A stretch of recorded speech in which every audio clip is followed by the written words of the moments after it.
Konsultan mana yang bodoh sangat? Konsultan mana yang bodoh sangat? Nasihat kau suruh buka sedia berhad untuk kurangkan cukai. Walhal kau baru start up bisnes, kau tak nampak lagi bisnes kau nak pergi mana.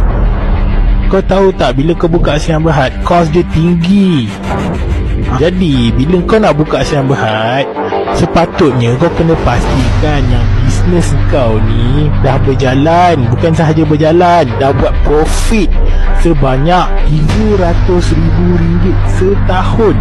Barulah kau boleh consider untuk buka sedia berhad. Kalau profit kau bawah RM300,000, lupakanlah sedia berhad. Kau fokus je lah kat enterprise kau tu. Dengar nasihat aku. Kalau kau tak nak bungkus di kemudian hari.